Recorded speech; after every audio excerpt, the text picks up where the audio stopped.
Dr. Scanlon, were you surprised at the apparently large margin by which repeal passed? Well, we had hoped, of course, that we would win it, but since we didn't, I think probably it's good that the margin was large. I don't think it makes much difference about that. Do you have an opinion on why you think county option died so miserably? Well, we didn't do much about it. We didn't do much about local option. What course will the United Dries chart now? Well, the people of Oklahoma have accepted a new law, and we think it is against the best interest of the state. We're going to continue to fight against drunkenness and against all sorts of law-breaking and sin of all description. We haven't changed our position, and we won't change our position at all. And we'll do the best we can to continue to uphold the laws of Oklahoma. Even though the responsibility, as you put it, has passed from your hands, do you and the United Dries still stand ready to aid in any way in temperance and moderation? Yes, sir. We sure believe that every time we can keep some liquor from being used, we've made a good contribution, and we'll do our best about it.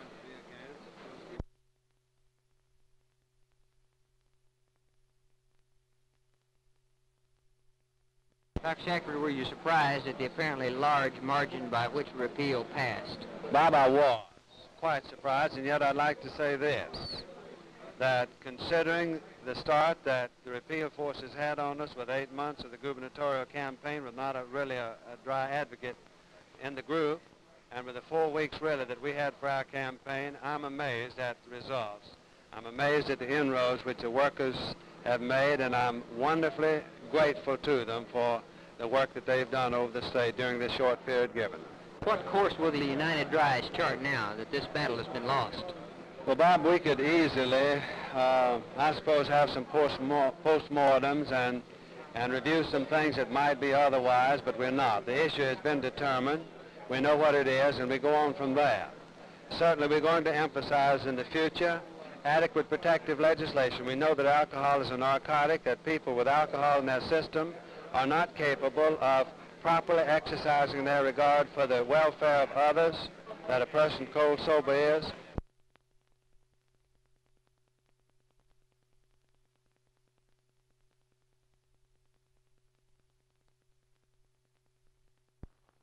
Mr. Norick, are you surprised at the margin you seem to be rolling up tonight? Well, yes, definitely surprised, but I certainly want to thank all of the volunteer people that have helped me, my friends and so forth, and apparently that's what has done it, is the matter that we've had so many friends and people helping us. A lot of them that apparently I don't even know about, but I certainly want to see them. Do you discount the tremendous publicity you got in the recount? No, I think that must have some bearing on it too. Of course, the name being in the paper and on the news, on the radio and the TV and so forth. Definitely, I think it must have helped. Do you think that if your opponent had come out for repeal, it would have helped his cause? I don't think so particularly. I still contend that repeal was not an issue as far as the city race was concerned. What will be your attitude towards the repeal proposition in the way of city finances now that you're going to be mayor? As I said in some of my talks before the election, I'm definitely in favor of the city getting all of the revenue possible out of the sale of liquor, and also along the same line is to be sure that our liquor dispensaries are not located close to any schools or churches or playground areas where the evils of alcohol could possibly contaminate our children. We definitely don't want that to happen.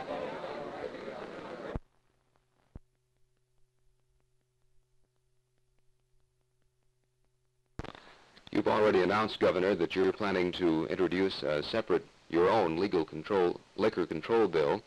Are you in favor of liberal licensing of liquor stores?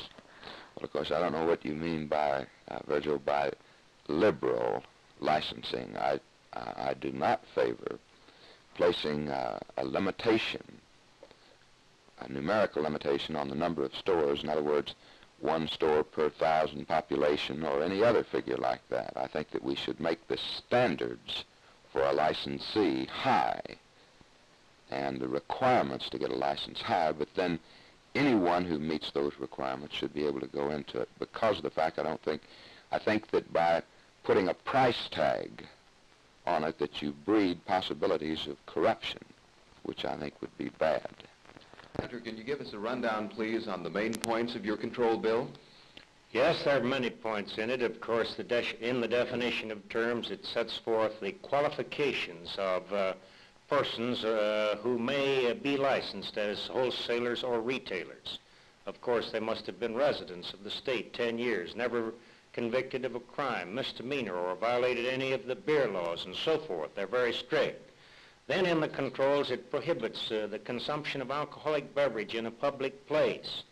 It provides a very severe penalty for having an open bottle or a bottle with a broken seal in an automobile where it may be reached by any of the occupants. Of course, a bottle with a broken seal could be carried in the turtleback where it couldn't be reached.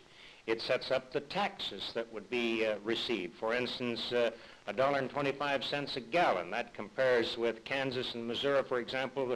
Kansas has $1 a gallon, Missouri has 80 cents a gallon, but both states are considering an increase of the tax, so it will be in line with the contemplated increase. What do you think, Governor, of Senator Muskowski's liquor control bill? Well, Senator Muskowski has done an awful lot of work and study in preparing a control bill, and I think that there are many points of it that are exceptionally good and should be included in a control bill. When the statement is made that I'm going to have a control bill, that isn't exactly correct. We will have some recommendations to make to the legislature with reference to provisions and protections that we think should be in any control bill. How long do you think it'll be before Oklahomans can buy liquor legally here in the state? Well, I think sometime this summer. How did you like putting bootleggers in jail? Well, the bootlegger part of it, I didn't mind at all. I didn't mind arresting bootleggers that were openly violating the law. But as far as the private citizens that I had to put in jail, I didn't like that at all. As a matter of fact, I had to put in some of my own personal friends. I took them to jail and put them in there, and I didn't like that, but it was a job that had to be done, and so I did it. What did you think of your nickname, Cannonball? Well, I don't mind it at all. I think my wife didn't like it too well, but I think it was all fun, and I took it that way, and I really didn't mind.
It's been worked up to conform with the constitutional amendment, and a full and complete working draft is ready for the Senate to get on it right now. And I hope that the governor will save time and take this bill, which we've spent several months working up in cooperation with citizens, with legislators, and the Legislative Research Department of the Legislative Council. We have a good bill, and I think the governor do well to take it and work with it.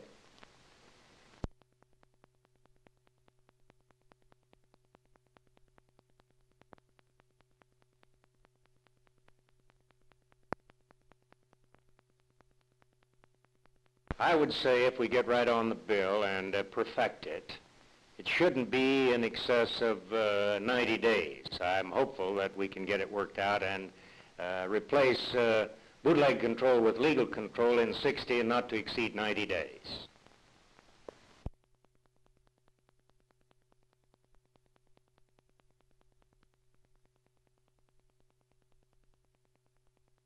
Was this change planned all along?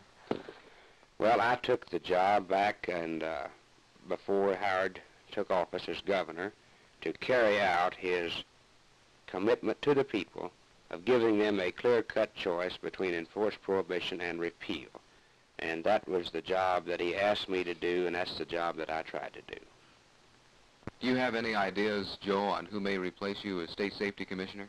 No, I don't. I talked to the governor this morning, and he hasn't made a final decision as to whom he wants to be the safety commissioner. Until he does, why, there is nobody at this time.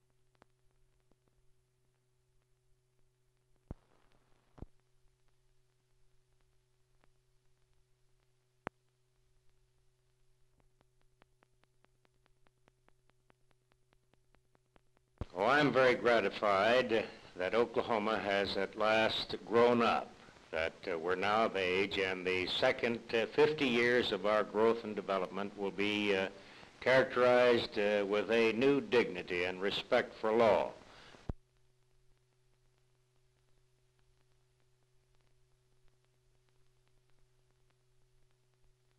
And we intend to emphasize protective legislation now that it's legalized in the state, protective legislation on the highways, in public places, and other ways. Also, we intend to press for a program, an adequate and effective program of public education in the schools about what alcohol is and what its effect upon the human personality is and can become. Senator, what do you think is going to happen to bootleggers now?